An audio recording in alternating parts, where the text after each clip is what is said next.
Not everyone is convinced that we're getting the full picture about HIV and AIDS. Let's now speak to Dr. Christian Fiala, who joins us from Vienna. Dr. Fiala, thanks very much indeed for joining us. Now, I understand that you believe the UN's HIV figures are actually overblown. What makes you so sure about this?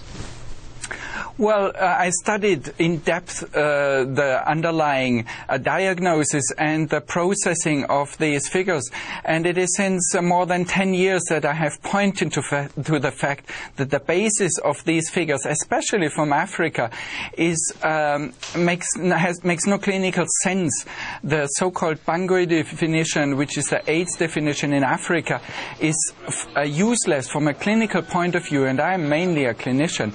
And then these figures have been blown up by UNAIDS in Geneva just to scare the people and to scare the world population but wait a minute, without any benefit. But surely the figures speak for themselves that people are dying in Africa and throughout the world from HIV/AIDS, aren't they? I mean, are you saying that, in effect, that AIDS doesn't exist and that this is some sort of conspiracy?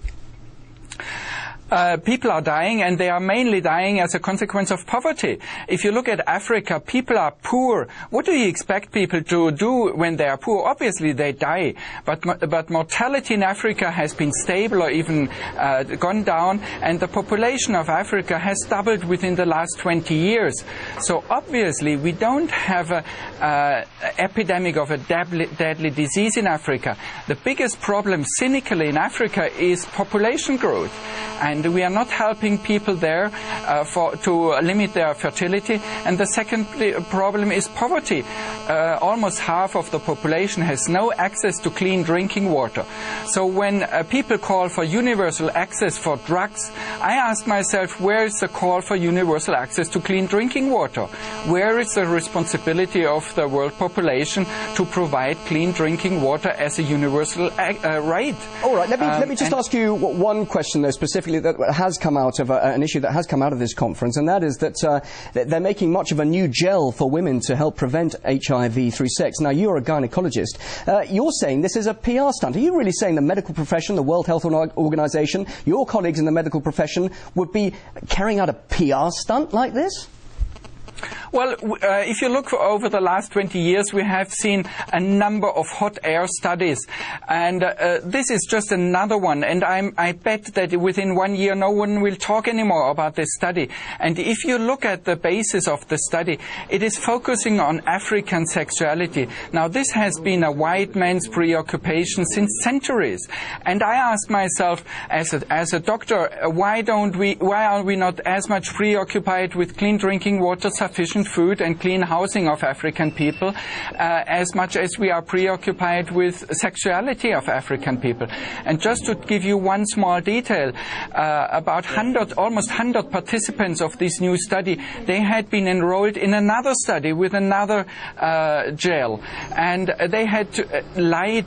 They had deliberately lied to the organizers of this study, and it was discovered, and then they were excluded from that study. But just to tell you that about 1/7 of these participants deliberately lied to the organizers of the study, just to give you an image how reliable these data are. All right, so briefly then, are you saying, I know that you've actually set up a contraception museum, but are you saying actually the safe sex message is irrelevant, and actually that people should carry on as normal? Because some people may say you're being highly irresponsible as a doctor. Well, I have put up a museum on contraception and abortion just to teach people how to protect themselves in their sexual life in order to enjoy it with the least side effects.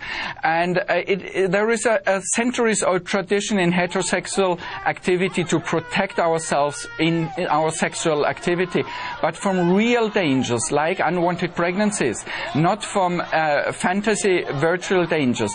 And the real danger of unwanted pregnancy is a real one, especially in Africa, where women have no access to legal abortion. And condoms are medium effective. They have a Pearl index of 15, and we see a high number of women coming for an abortion because they have relied on condoms as their mode of contraception. And the condoms have a role to play, but it is a limited role because they are medium effective. And I think it is highly irresponsible to display condoms as an effective tool to protect ourselves in the sexuality. It is not. And a lot of women go through their experience, which is an unwanted pregnancy and a subsequent abortion. Dr. Christian Fiala, fascinating to hear what you have to say. I'm sure we'll get many comments about your points of view here on RT. We do appreciate your time here talking to us from Vienna. Dr. Christian Fiala there.